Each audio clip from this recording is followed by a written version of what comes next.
आप सभी लोगों का आपके अपने YouTube चैनल साहित्य आप तक पर एक बार पुनः हम स्वागत करते हैं और आशा करते हैं कि आप सभी मेरे प्यारे भाई बहन अच्छे होंगे। आज का जो टॉपिक है, आज का टॉपिक विशेषण है और आप लोगों को बताएं कि आज की क्लास में हम लोग विशेषण को फाइनली पढ़ करके ख़त्म करेंगे।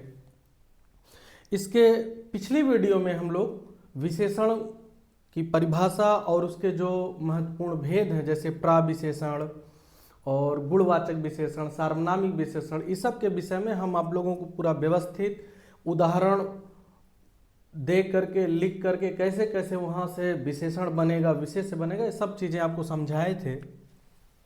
आज जो 4 प्रमुख विशेषण बच गए हैं, क्रिया विशेषण, तुलनात्मक विशेषण, विशेष्य विशेषण और विधेय विशेषण, इन चारों की परिभाषा और चारों के जो महत्वपूर्ण उदाहरण हैं उनको आप पहचानेंगे कैसे, उस सब के विषय में आज हम आपके साथ चर्चा करने वाले हैं। तो बगैर किसी देरी के आइए शुरू करते हैं।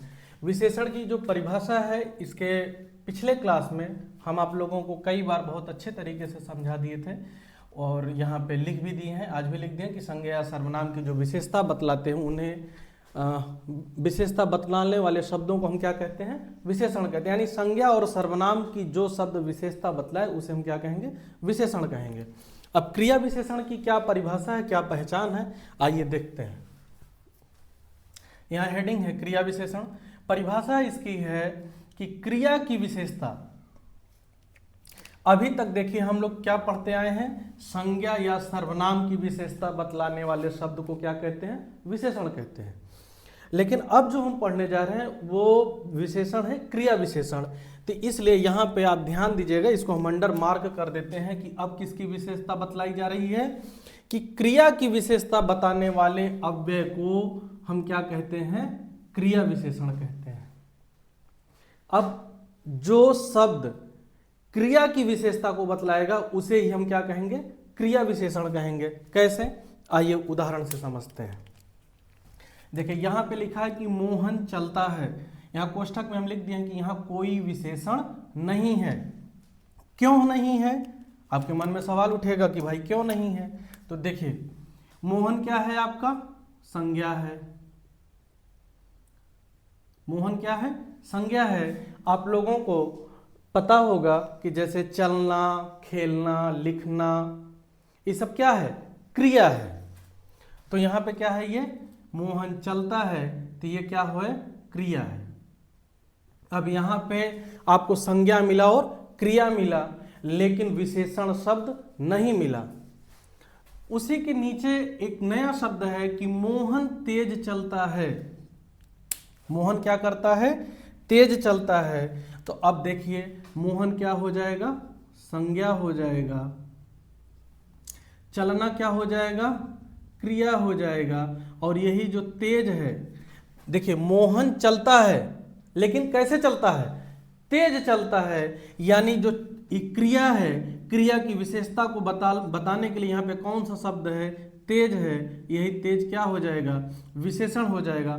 और फिर ये दोनों मिलकर के क्या बन जाएंगे, क्रिया विशेषण। तो मोहन तेज चलता है, चलना क्रिया है, क्रिया को बता रहा है कौन, तेज शब्द बता रहा है। तो यहाँ पे आपको विशेषण मिल गया और इसलिए यहाँ पे क्या हो जाएगा, क्रिया विशेषण हो जाएगा। उसी तरीके देखिए वह खाता है, कोई विशेषण नहीं है, लिख दिए हैं। आपको विशेषण ढूंढना है, वह क्या हो जाएगा, ये सर्वनाम है। परिभाषा लिखा है कि संज्ञा या सर्वनाम की विशेषता बतलाने वाले शब्द को हम क्या कहते हैं, विशेषण कहते हैं। तो वह क्या है, सर्वनाम है। और खाना क्या है, क्रिया है। देखिए अब हमको सर्वनाम तो मिल गया, क्रिया भी मिल गया, लेकिन विशेषण नहीं मिला। विशेषण कैसे मिलेगा, इसी को जब हम लिख देंगे कि वह धीरे धीरे खाता है। अब वह क्या हो गया, सर्वनाम हो गया, वह सर्वनाम हो गया। यह धीरे धीरे किसकी विशेषता को बता रहा है, खाना क्या है, क्रिया है। और धीरे धीरे इसकी विशेषता को बता रहा है, खाने की विशेषता को, तो ये क्या हो जाएगा, विशेषण हो जाएगा। अब यहाँ पे क्या हो गया, क्रिया विशेषण हो गया। क्रिया की विशेषता को बतलाने के लिए कौन सा शब्द लग गया, वह धीरे धीरे खाता है। इसी तरीके अगला उदाहरण है कि लता दिन भर खेलती रही। लता दिन भर खेलती रही। तो अब देखिए, लता आपको पता है कि ये क्या है, संज्ञा है। खेलना क्या है, क्रिया है। अब इस खेलने की क्रिया को कौन बता रहा है कि वो कब तक खेलती रही, पूरा दिन खेलती रही। यही क्या हो जाएगा, ये विशेषण हो जाएगा। और इस प्रकार यहाँ पे भी क्या हो जाएगा, क्रिया विशेषण हो जाएगा। अगला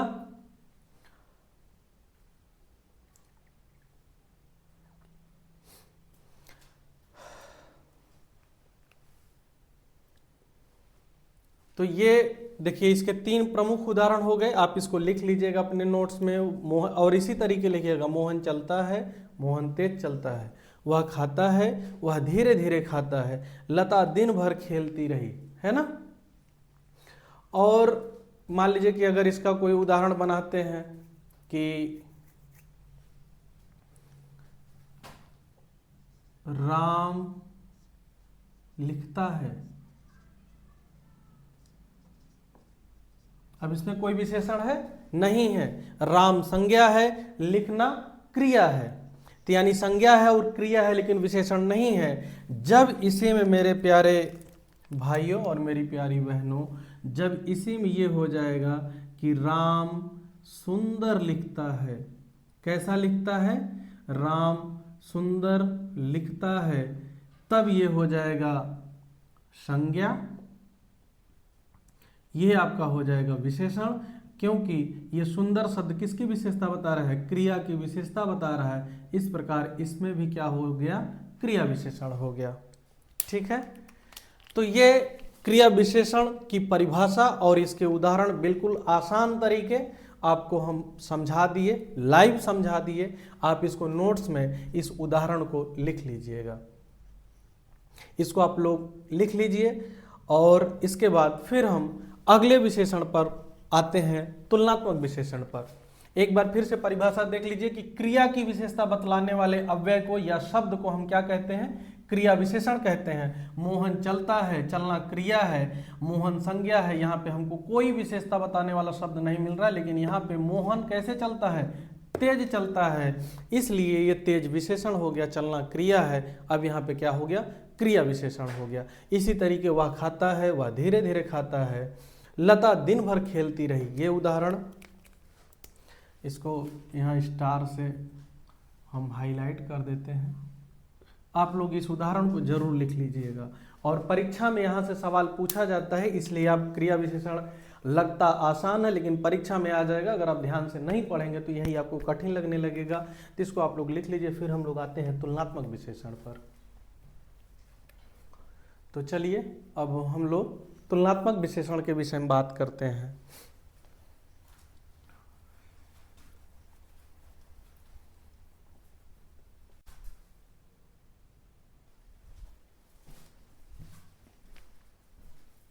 आइए हम लोग अब अगला जो विशेषण है तुलनात्मक विशेषण, इसके विषय में पढ़ते हैं।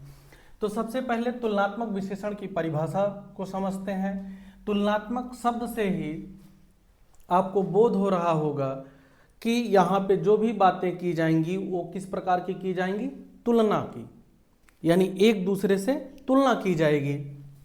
कैसे, आइए देखते हैं यहाँ पे किस प्रकार का विशेषण बनता है। तो दो या दो से अधिक वस्तुओं, भावों के गुण, मान आदि के परस्पर मिलान का विश्लेषण तुलनात्मक विशेषण कहलाता है। कहने का मतलब है कि दो वस्तुओं के बीच में, चाहे उनके भाव को लेकर के, चाहे उनके गुण को लेकर के जब आपस में तुलना की जाती है तो ऐसी स्थिति में कौन सा विशेषण हो जाएगा, तुलनात्मक विशेषण हो जाएगा, यानी दो वस्तुओं के बीच में, दो व्यक्तियों के बीच में जब तुलना की जाए, किस प्रकार का तुलना, छोटा बड़ा, अच्छा बुरा, तेज धीमा, किसी भी प्रकार का, तो वहां पे कौन सा विशेषण हो जाएगा, तुलनात्मक विशेषण हो जाएगा। इसकी पहचान आप कैसे करेंगे, इन शब्दों से। ये शब्द उस विशेषण में आएंगे, कौन कौन, से, अपेक्षा, सामने, सब में, सबसे, बनिस्बत लगाकर यह विशेषण बनाया जाता है। आइए अब इसको हम उदाहरण से समझते हैं।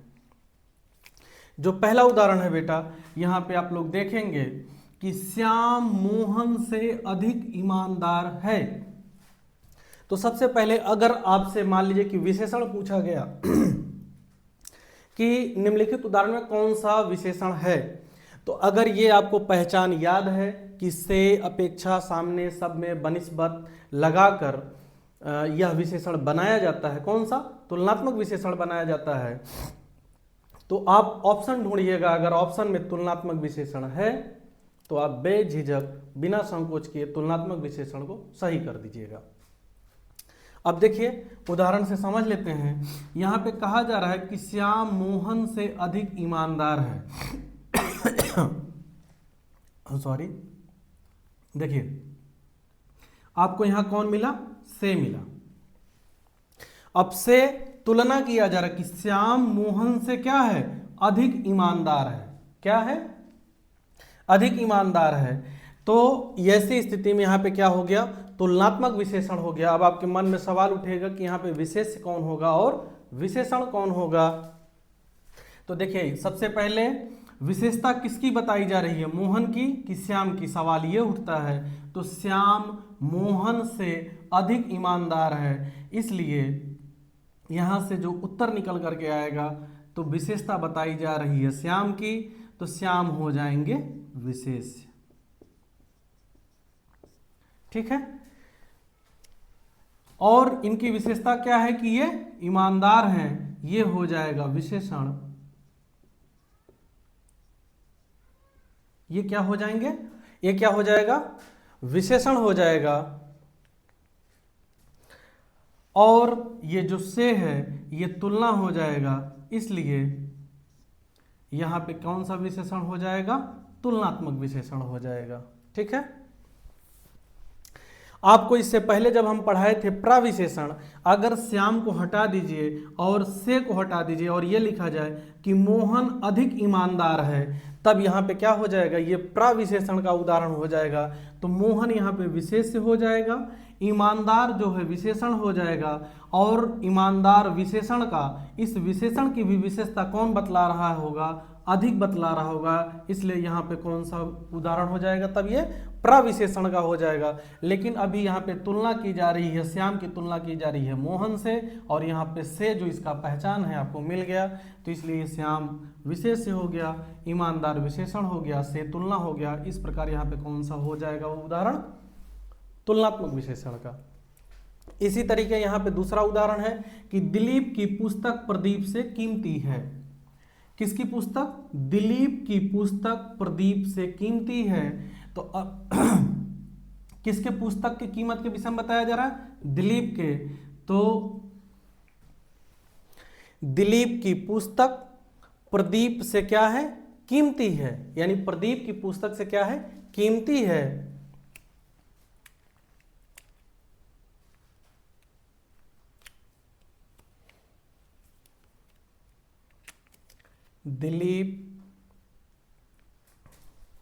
दिलीप की पुस्तक प्रदीप से कीमती है। अब यहां पर सवाल उठेगा कि विशेष्य कौन है और विशेषण कौन है, तो आप इसको बहुत ध्यान से समझ करके हल करिएगा। अब हमको ढूंढना है इस उदाहरण में कि विशेषता किसकी बताई जा रही है, दिलीप की, प्रदीप की कि पुस्तक की। तो आप देखेंगे यहाँ पे बताया जा रहा है कि दिलीप की पुस्तक प्रदीप से क्या है, कीमती है। यहाँ पे ना दिलीप की विशेषता बताई जा रही है, ना प्रदीप की विशेषता बताई जा रही है। किसकी विशेषता बताई जा रही है, पुस्तक की, कि पुस्तक किस प्रकार की है, प्रदीप की पुस्तक से क्या है, कीमती है। तो पुस्तक यहाँ पे विशेष और कीमती है, ये क्या हो जाएगा, विशेषण। उसकी विशेषता क्या है कि वह कीमती है, और ये से क्या हो जाएगा, तुलनात्मक हो जाएगा, या तुलना लिखेंगे इस प्रकार, यहाँ पे क्या हो जाएगा, तुलनात्मक विशेषण हो जाएगा। इसी तरीके अनूप अपने वर्ग में सबसे तेज विद्यार्थी है। अनूप अपने वर्ग में सबसे तेज विद्यार्थी है। यहां पे भी आप देखेंगे कि आपको से शब्द मिल गया और यहां से है। अब देखिए सबसे, यहां देखिए सबसे है, अनूप अपने वर्ग में सबसे तेज विद्यार्थी है। अनूप यहां पे क्या हो जाएगा, विशेष्य हो जाएगा। अनूप क्या हो जाएगा, विशेष्य हो जाएगा। और ये जो तेज है ये क्या हो जाएगा, विशेषण हो जाएगा। और ये सबसे क्या हो जाएगा, तुलना हो जाएगा। ऐसी स्थिति में यहाँ पे क्या हो जाएगा, तुलनात्मक विशेषण हो जाएगा कि अनूप की विशेषता बताई जा रही है कि जिस वर्ग में वो, जिस क्लास में पढ़ता है, सबसे तेज है। उसकी अनूप की विशेषता क्या है, वो तेज है। वह क्या है, तेज है। कैसे, कितना है, सबसे तेज है। तो सबसे लगाकर यहाँ पे तुलना की गई, किससे, अन्य विद्यार्थियों से। इन लोगों से क्या की गई, तुलना की गई। ऐसी स्थिति में यहाँ पे क्या हो जाएगा, तुलनात्मक विशेषण हो जाएगा।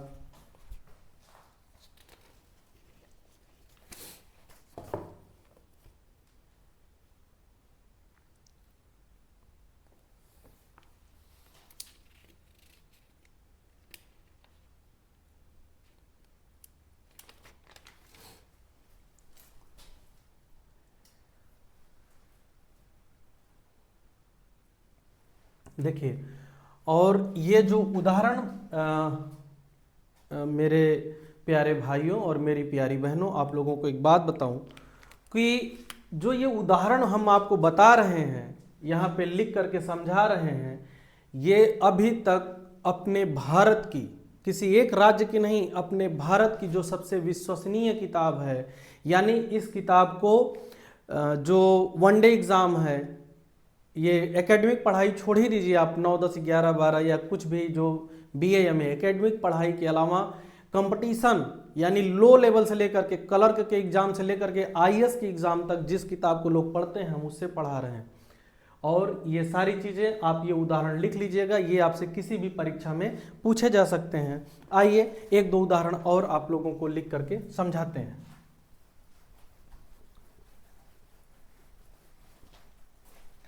अगला उदाहरण है कि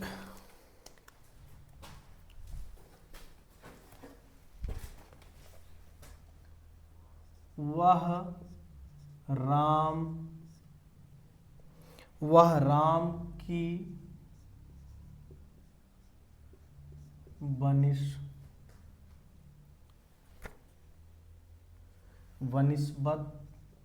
बनिस्बत अच्छा है। वह राम की बनिस्बत अच्छा है।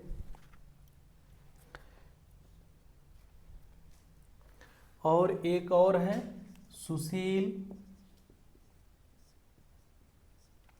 सुशील की अपेक्षा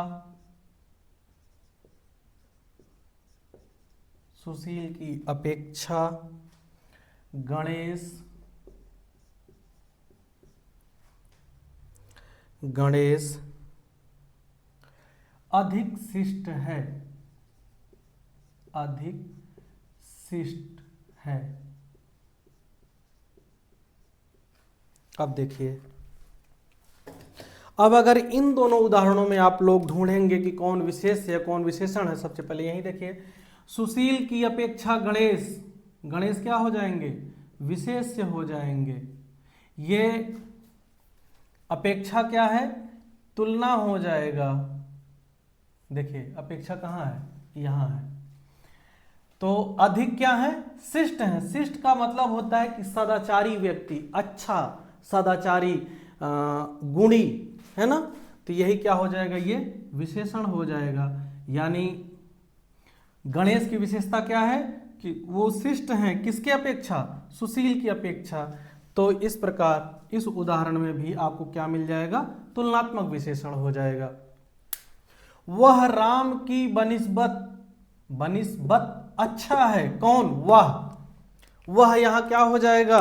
सर्वनाम हो जाएगा, यानी वह राम की बनिस्बत, ये जो शब्द होगा आपका ये तुलना हो जाएगा, ये तुलना हो जाएगा। वह क्या हो जाएगा? विशेष्य हो जाएगा, और यही आपका अच्छा क्या हो जाएगा? विशेषण हो जाएगा। ऐसी स्थिति में भी इस उदाहरण में क्या हो जाएगा?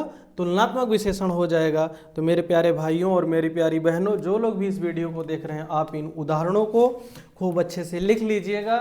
यही उदाहरण हो सकता है कि आपसे किसी परीक्षा में इन उदाहरणों से आपकी मुलाकात हो जाए।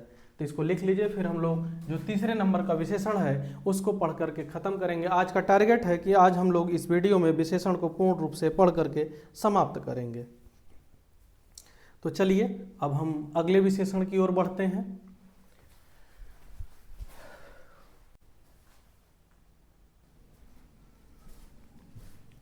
आइए मेरे प्यारे भाइयों और मेरी प्यारी बहनों, जो दो विशेषण बचे हुए हैं, ये देखिए, विशेष्य विशेषण और विधेय विशेषण। ये प्रयोग के आधार पर दो विशेषण है पाए जाते हैं। प्रयोग के आधार पर अगर आपसे पूछा जाए कि प्रयोग के आधार पर विशेषण के कितने भेद हैं, तो दो भेद हैं। कौन कौन से हैं? ये विशेष्य विशेषण और विधेय विशेषण। इसके विषय में भी हम पिछली वीडियो में बात कर चुके हैं। आप एक बार तीनों वीडियो, विशेषण ऐसा पार्ट है व्याकरण का कि उसको 5 मिनट में पढ़ा करके नहीं खत्म किया जा सकता है। अगर कोई आपसे ये कहता है कि हम 15 मिनट में ट्रिक से विशेषण आपको पढ़ा देंगे, तो आप सिर्फ ये जान लीजिएगा कि आपके साथ धोखा होने वाला है, आप समझ कुछ नहीं पाएंगे। तो इसलिए आप लोग एक बार समय निकाल करके जो तीनों वीडियो है एक बार आप देख लीजिए। विशेषण के जितने भेद हैं और उनके जो उदाहरण हैं उसको लाइव समझाए हैं। ऐसा नहीं कि सब पहले से लिख करके रख दिए थे, इसीलिए हम एक एक चीज़ क्लियर करके बताए हैं, तो आप लोगों को कभी कोई दिक्कत नहीं होगा। आइए इस दोनों बचे हुए विशेषण के विषय में हम लोग पढ़ते हैं। विशेष्य विशेषण, इसकी जो परिभाषा है, परिभाषा क्या कहता है कि जो विशेषण विशेष्य के पूर्व आए वह क्या कहलाता है? विशेष्य विशेषण कहलाता है। क्या कहलाता है? विशेष विशेषण कहलाता है। यानी शर्त क्या रखते हैं कि ये जो विशेषण है वह विशेष्य के पूर्व यानी पहले आ जाए। पूर्व मतलब आप समझ ही रहे हैं, पहले। कैसे आ जाए? पहले आ जाए। जो विशेषण है वह विशेष्य के पूर्व ही आ जाए। तो ऐसी स्थिति में अगर होता है, सवाल बनता है, तो वो हो जाएगा विशेष्य विशेषण का। तो आइए देखते हैं। यहाँ पे देखिए पहला उदाहरण है कि रमेश चंचल बालक है। रमेश चंचल बालक है। अब यहां पर देखेंगे कि सबसे पहले आप ये देखिएगा कि इसमें विशेषता किसकी बताई जा रही है। विशेषता किसकी बताई जा रही है? विशेषण का जो सबसे कठिन पार्ट है, विशेषण हर कोई समझ जाएगा। कुछ जैसे सार्वनामिक विशेषण है, बहुत कठिन है। गुणवाचक विशेषण है, उसके जो 6 पार्ट हैं उनको आपको याद रखना होगा। गुण, दशा, स्थान, स्थिति, परिस्थिति, वहां से थोड़ी सी कठिनाई आती। बाकी समझ तो हर कोई जाता है। गलती कहाँ होता है कि जब हम विशेष्य को पकड़ते हैं। विशेषण तो पहचान में आ जाता है, लेकिन विशेष्य में गलती होता है। इसलिए आप बहुत ध्यान से समझिएगा। यहाँ पे देखिए ये तो क्लियर है कि विशेषता क्या है कि चंचल है, तो ये क्या हो जाएगा? विशेषण हो जाएगा। लेकिन अब रमेश की विशेषता बताई जा रही, कि बालक की विशेषता बताई जा रही, तो आप लोगों को बताएं कि जो ये बालक शब्द है, 1 मिनट, इसको खाना ज़्यादा खिला दिए, ये उल्टी कर रहा है, यानी स्याही बाहर आ रही है। आइए, तो बालक यहाँ क्या हो जाएगा? विशेष्य हो जाएगा। ठीक है। अब देखिए विशेषण कहाँ आया है? विशेषण विशेष्य के पूर्व आया है कि नहीं? तो आप देखेंगे कि ये विशेष से इसके पूर्व विशेषण आ गया। इसलिए ऐसी स्थिति में जो ये उदाहरण है, ये किसका उदाहरण है? विशेष्य विशेषण का है। इस तरीके यहाँ आइए, यहाँ पे देखिए लिखा है कि रमा सुशील कन्या है। अब सुशील क्या है? विशेषण है, ये तो आपको मिल गया। सुशील का मतलब होता है कि सुंदर, सदाचारी, गुणी, है ना। अब यहाँ पे विशेष्य कौन है, तो यहाँ पे रमा विशेष्य नहीं है, यहाँ पे विशेषता किसकी बताई जा रही कि कन्या कैसी है, सुशील है, तो यहाँ पे जो ये कन्या है ये विशेष्य हो जाएगा। अब देखेंगे आप कि जो परिभाषा है कि जो विशेषण विशेष्य के पूर्व आ जाए उसे हम विशेष्य विशेषण कहेंगे, तो यहाँ पे भी विशेष्य बाद में है और यहाँ पे भी विशेष्य बाद में है, ऐसी स्थिति में क्या हो जाएगा, विशेष्य विशेषण हो जाएगा। आइए, तो ये हो गया विशेष्य विशेषण। अगला देखते हैं विधेय विशेषण। विधेय विशेषण की जो परिभाषा है मेरे प्यारे भाइयों, my dear younger brother and sister, हम अंग्रेजी बोलना सीख रहे हैं और सीख गए हैं। आइए थोड़ा थोड़ा इसकी जो पहचान है, जो परिभाषा है, यहाँ कहते हैं कि जो विशेषण विशेष्य और क्रिया के बीच आए, अभी तो यहाँ था कि विशेषण पूर्व में आ जाए, लेकिन अब यहाँ कहते हैं कि विशेष्य और क्रिया के क्या हो, बीच में आ जाए, यानी विशेष्य और क्रिया और बीच में विशेषण हो, तो इसे हम क्या कहेंगे, विधेय विशेषण कहेंगे। आइए यहाँ पे समझते हैं हम लोग उदाहरण से। उदाहरण है कि मेरा कुत्ता काला है। अब कुत्ता क्या है, कुत्ता विशेष्य है ना, और इसकी विशेषता क्या है कि काला है, तो क्या हो गया, विशेषण हो गया। और जो ये है इसको सहायक क्रिया माना गया है, आप जानते ही होंगे, पढ़े होंगे अंग्रेजी में भी, है ना, वर्ब। तो ये क्या है, सहायक क्रिया है। अब विशेष्य और सहायक क्रिया के बीच में विशेषण है, इसलिए ये कौन सा विशेषण हो गया, विधेय विशेषण का उदाहरण हो गया। अगला उदाहरण है कि मेरा लड़का आलसी है, तो लड़का यहाँ क्या हो जाएगा, विशेष्य हो जाएगा। अब आप लोग इतना तो पकड़ ही लिए होंगे, ये क्या हो जाएगा, आलसी विशेषण है, जो ये सारे स्टूडेंट का क्या है, पहचान है, छात्र जीवन की ये क्या है, खूबसूरती है ना। और अगर बात किया जाए तो भारतवासी यानी पूरे देश के लोग, हम भी उसमें शामिल हैं, जिसमें नाम आता है कि हमारे देश के लोग क्या हैं, बहुत आलसी हैं। चलिए, अब है क्या है, सहायक क्रिया है, सहायक क्रिया है। अब यहाँ पे भी आप देखेंगे कि विशेष से पहले है, सहायक क्रिया बाद में है, बीच में विशेषण है। ऐसी परिस्थिति में यहाँ पर कौन सा विशेषण हो जाएगा, विधेय विशेषण हो जाएगा। तो ये कुछ उदाहरण रहे इसके, विशेष्य विशेषण के और विधेय विशेषण के, तो आप लोग इसको नोट्स में अच्छे से लिख लीजिएगा और ये आपके लिए हमेशा हमेशा के लिए पूंजी हो जाएगा। आप लोगों को एक चीज़ दिखाते हैं, ये देखिए, ये जो नोट्स है ये 10 सालों की मेहनत का फल है। इन चीज़ों को जो ये बिल्कुल आप लोगों को आसानी से प्राप्त हो जा रहा है, इसके लिए हम कंपटीशन की तैयारी के दौरान रात 10-10 बजे पढ़ करके आते थे। ठंडी के दिनों में कभी कभी साइकिल रहती थी, टूटी फूटी पंचर हो जाया करती थी, पैदल ही आना पड़ता था 4-4 किलोमीटर 5-5 किलोमीटर, फिर रात में आकर के खाना बनाना, बर्तन धुलना, फिर 12-1 बजे सोना। तो ये चीज़ें जो हम आपको दे रहे हैं ये बेस्ट किताब से, यानी भारत में जो सबसे विश्वसनीय किताब मानी गई है उससे दिया जा रहा है। आप इन उदाहरणों को लिख करके अपनी एक पूंजी बना लीजिएगा जब तक आप सफल ना हो जाइएगा। चलिए, तो ये रहा पूरा विशेषण। आज ये विशेषण पढ़ करके हम लोग खत्म कर चुके हैं और आशा करते हैं कि आप लोगों को समझ में भी अच्छे से आया होगा। तो आज के लिए बस इतना ही, मिलते हैं हम लोग अगली क्लास में किसी नई जानकारी के साथ। तब तक के लिए आप लोगों से हम विदा लेते हैं। आप लोगों का बहुत बहुत धन्यवाद। और बेटा थोड़ा सा कोशिश करेंगे आप लोग तो शिक्षा को हम ज़्यादा से ज़्यादा लोगों तक पहुंचा सकते हैं। तो चलिए मिलते हैं अगली क्लास में, तब तक के लिए धन्यवाद। Thank you dear.